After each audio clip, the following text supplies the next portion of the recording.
तो स्टूडेंट्स, इस वीडियो में हम डिस्कस करने जा रहे हैं क्लास 9th की एक्सरसाइज 13.3 एंड एक एग्जांपल जो लास्ट वीडियो में रह गया था, जिसमें मैंने 4 और 5 एग्जांपल डिस्कस किए थे, पर मैं 6 पे मेरा ध्यान नहीं गया, तो वो मैंने करवाया नहीं था। तो उसको भी हम इसी वीडियो में डिस्कस करने वाले हैं, एग्जाम्पल 6। तो स्टार्ट करते हैं। पहले एग्जाम्पल 6 डिस्कस करेंगे, उसके बाद एक आसान सा क्वेश्चन डिस्कस करेंगे एक्सरसाइज 13.3 का। तो स्टार्ट करते हैं एग्जांपल नंबर 6। मेरा नाम है नीरज, ये आपका चैनल मैथ सॉल्यूशन। तो ये है एग्जांपल 6 चैप्टर 13 का। तो इसको जो स्क्रीन पे चल रहा है, तो इसमें एक कोब है। कोब मतलब जो भुट्टा होता है वो है। उसमें उसमें कितने कौन होंगे, मतलब कितने दाने होंगे, ये फाइंड करना है। 1 सेंटीमीटर पे 4 दाने हैं और उसकी रेडियस दी हुई है 2.1 सेंटीमीटर। तो जहाँ पे ब्रॉड एरिया यानी कि उसका वही लेंगे रेडियस। और हाइट दी हुई है 20 सेंटीमीटर। पर हमें यहाँ पे एल नहीं दिया हुआ है, तो एल हमें फाइंड करना पड़ेगा, यानी कि स्लांट हाइट। ठीक है, तो स्टार्ट करते हैं क्वेश्चन को।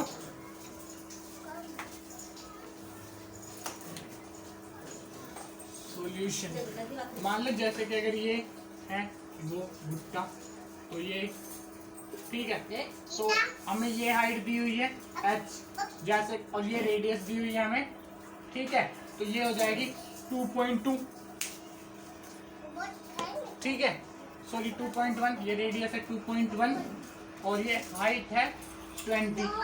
तो इनका स्क्वायर करके, इनके स्क्वायर का सम करके हम स्लांट हाइट निकाल सकते हैं। ठीक है, तो क्योंकि उसमें स्लांट हाइट का फॉर्मूला होता है, कर्व सरफेस एरिया निकालना पड़ेगा, क्योंकि भुट्टे के नीचे तो दाने होते नहीं है।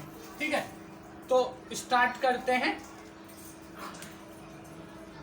To find curved surface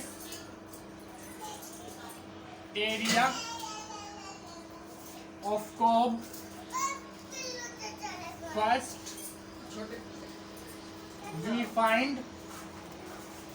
we need to find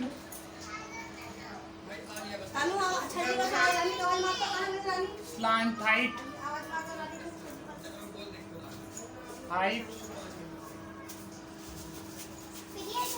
L। तो पता ही है L is equal to h square plus r square. L square equal to L square plus r square, where h is the height of cob and r is the maximum radius, मतलब सबसे बड़ी वाली जो radius यहाँ पे। ठीक है, तो अब कर लेते हैं इसका जो भी है।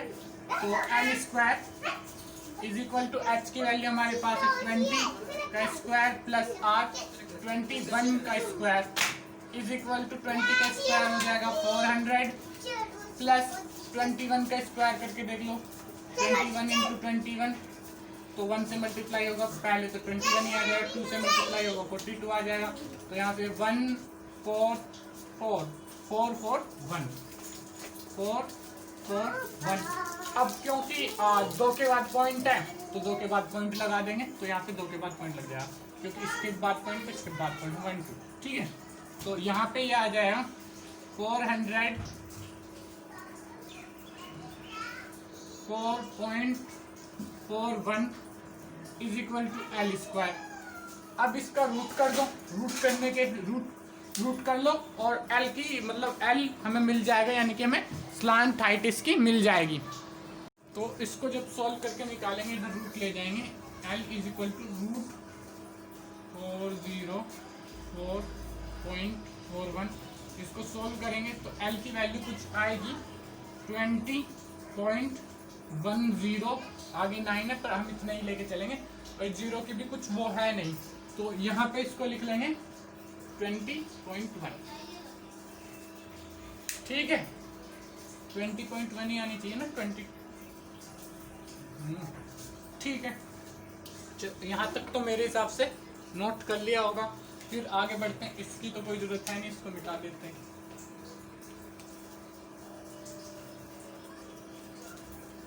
ठीक है, अब L हमारे पास है, तो L से हम एरिया निकाल सकते हैं, कर्व सरफेस एरिया।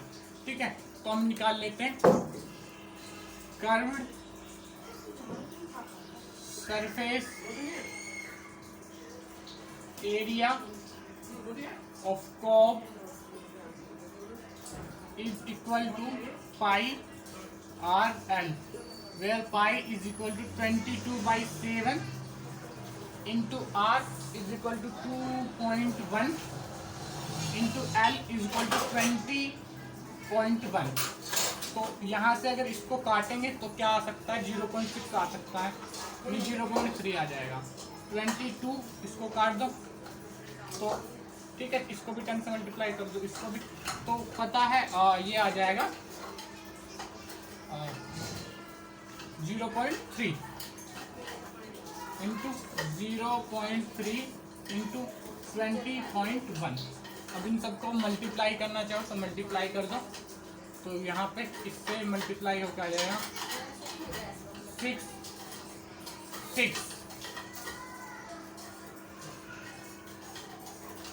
एक के बाद पॉइंट है तो ये आ जाएगा, एक के बाद 3 2 जा 6 3 2 जा 6 इंटू 20.1 इज इक्वल टू ये आ जाएगा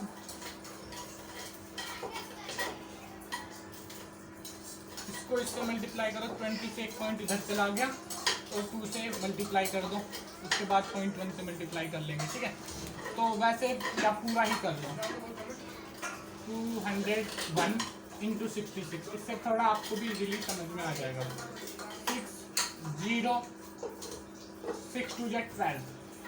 ठीक है, फिर यही आना क्योंकि वही नंबर से मल्टीप्लाई हो रहा है। 6 0 12 6 6 2 3 1 ये आ जाएगा। पॉइंट कितने के बाद, 1 2 2 के बाद पॉइंट इज इक्वल टू 132.66।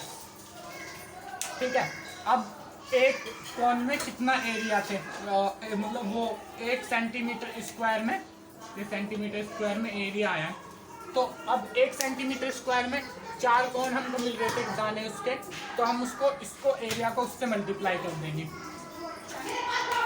तो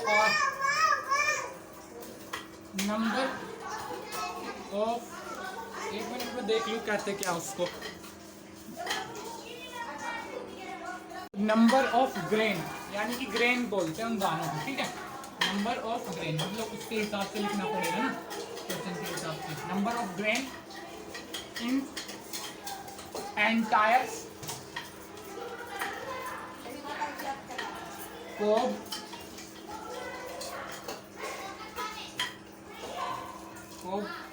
अच्छा, ये तो वैसे ही लिख रखा था, अब इनकी जरूरत नहीं है। Is equal to area of cob into cob is equal to area of cob हमारे पास है 132.66, इसको मल्टीप्लाई कर देंगे 4 से। तो यहाँ पे थोड़ा सा स्पेस बचाने है तो मैं साइड का मिटा के तब लिखूंगा, उससे पहले आप लोग इसको नोट कर लो। तो मेरे हिसाब से नोट तो कर ही लिया होगा, स्क्रीनशॉट ले लो नहीं किया है तो। ठीक है, तो वैसे खास कुछ ज़्यादा लिखना नहीं है। ठीक है, तो अब ये जो है इसका आंसर क्या आ जाएगा, number of grains in entire cob, number of grains in entire cob is equal to, इसको मल्टीप्लाई कर देंगे तो क्या आ जाएगा हमारे पास 530.64। ठीक है, बुक में भी अप्रोक्सीमेशन हुए, यहाँ पे भी अप्रोक्सीमेशन होंगे, तो यहाँ पे 98 था उनका, तो वो भी उसके ही 131 के अप्रोक्स आ रहा था, तो ये भी 531 के अप्रोक्स आ जाएगा। ठीक है, 531 के अप्रोक्स, वो भी 94 था लेकिन 531 के अप्रोक्स आ रहा था। ठीक है, ठीक है, तो ये आंसर आ जाएगा। अब इसकी स्टेटमेंट में लिख देता हूँ, तो उससे पहले स्क्रीनशॉट ले लो। 1 2 3 4 5 6 मेरे हिसाब से ले लिया होगा, नहीं लिया है तो पीछे जाके वीडियो को ले सकते हो। ठीक है, तो अब यहाँ पे लिख देता हूँ मैं 531 grains approximately find in entire comb। ठीक है, तो ये यहाँ पे हो गया इसका आंसर। तो अब बढ़ते हैं क्वेश्चन की तरफ, एक्सरसाइज 13.1 का क्वेश्चन नंबर फर्स्ट की तरफ। तो एक्सरसाइज 13.3 का ये है क्वेश्चन नंबर 1। जिन्होंने मेरे साथ पिछले एग्जाम्पल देखे हैं उनको तो ये काफ़ी आसानी लग रहा हो, क्योंकि काफ़ी आसान है ये। ठीक है, तो अगर जिन्होंने नहीं देखे तो उनको अब आसान लगने लग जाएगा जब मैं इसको सोल्व कर दूंगा। ठीक है, तो वैसे ऐसा नहीं है सारे क्वेश्चन आसान होने वाले हैं इस एक्सरसाइज में। बाकी क्वेश्चन हार्ड भी होंगे नीचे आके, मतलब जो लास्ट के क्वेश्चन होंगे वो थोड़े से टफ होंगे, जैसा लास्ट वाला एग्जाम्पल था जो अभी डिस्कस करा, एग्जाम्पल नंबर 6, उस लेवल के क्वेश्चन आएंगे यहाँ पे, क्योंकि वो लास्ट में उसी हिसाब से देते हैं बुक वाले एग्जाम्पल भी।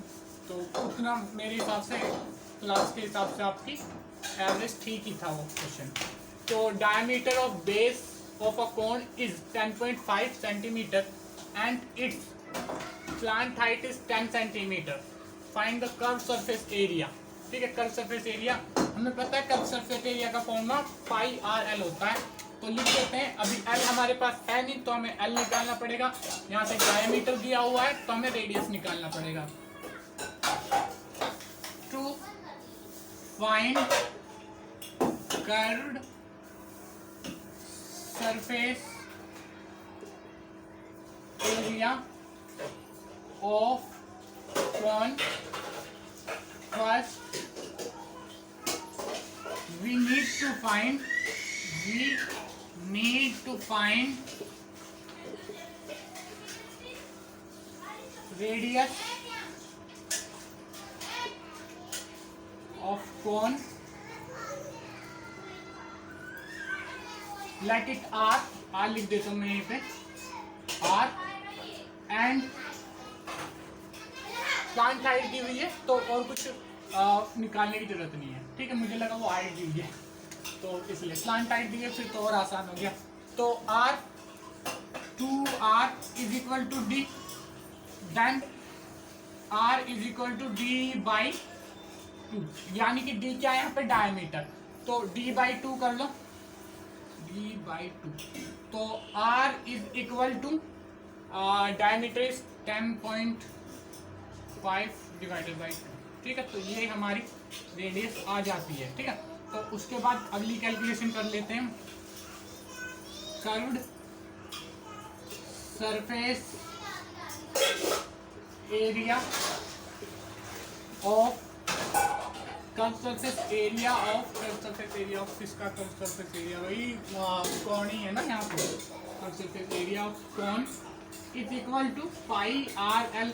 हमें पता है, अब पाई की वैल्यू हम लिख लेते हैं 22/7, आर की वैल्यू हमारे पास है 10.5 into divided by 2 multiplied by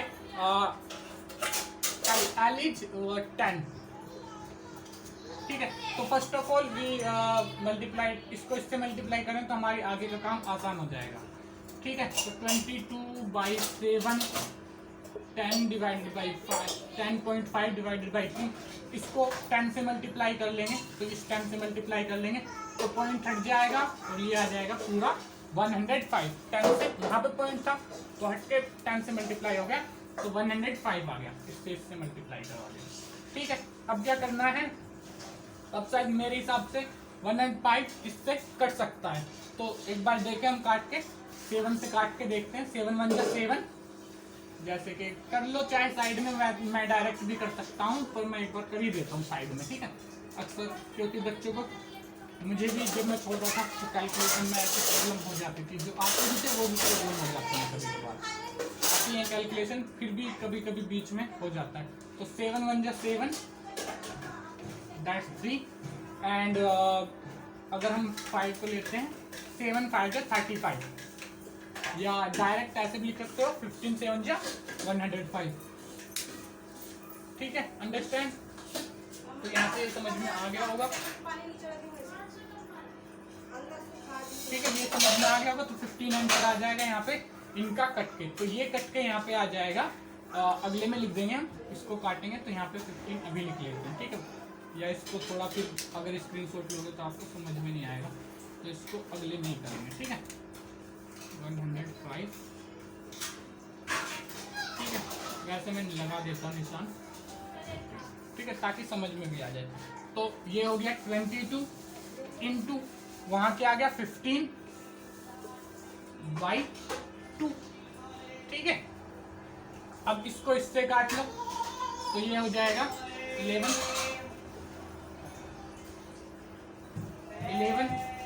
और यहाँ आ जाएगा 1।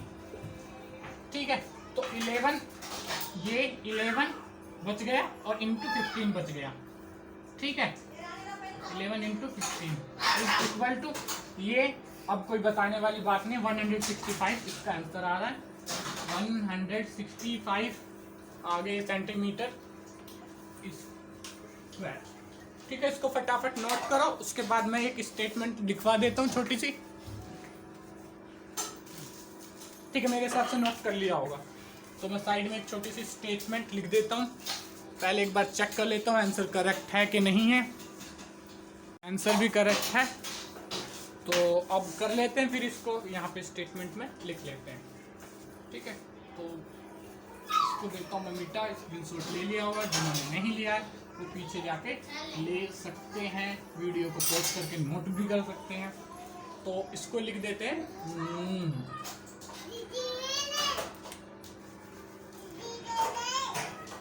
The curved surface area of cone is equal to, ये स्टेटमेंट जो भी मैं लिखता हूँ ना ये लास्ट में लिखनी होती है। जब पूरा आप सॉल्व कर दो तो लास्ट में एक लाइन, बाकी अगर जैसे कि आपसे भी आप सॉल्यूशन देखते होगे कभी कभार, तो उनमें भी दिखता होगा कि लास्ट में एक लाइन लिख देते हो, curve surface area of cone is, कितना आ गया था हमारा 155 सेंटीमीटर स्क्वायर। तो इस तरीके से लिख सकते हैं। तो इसको फटाफट नोट करो, फिर अगला क्वेश्चन भी हम डिस्कस करते हैं, या इसको यहीं पे ओवर करते हैं वीडियो को, क्योंकि फिर इतना ही ठीक है। ठीक है, तो इस वीडियो को यहीं पे करते हैं ओवर, और अगले वीडियो में डिस्कस करेंगे इसके आगे के क्वेश्चन, क्योंकि आसान क्वेश्चन एक साथ ज़्यादा सही नहीं है। ठीक है, तो इस वीडियो को यहीं पे करते हैं ओवर। नेक्स्ट वीडियो में हम डिस्कस करेंगे इसका क्वेश्चन नंबर 2 और 3 कोशिश करेंगे। 3 मेरे हिसाब से थोड़ा सा होगा लॉजिकल, 2 तो मुझे आसान ही लग रहा है। तो अगर आपको ये वीडियो अच्छी लगी है तो वीडियो को लाइक करें, चैनल को सब्सक्राइब करके बेल आइकन को जरूर दबाएं, ताकि हमारी जो अपकमिंग वीडियो है उसका नोटिफिकेशन आपको मिल सके। इसके अलावा अपने फ्रेंड्स के साथ शेयर करें ताकि उनकी हेल्प हो पाए। Thank you.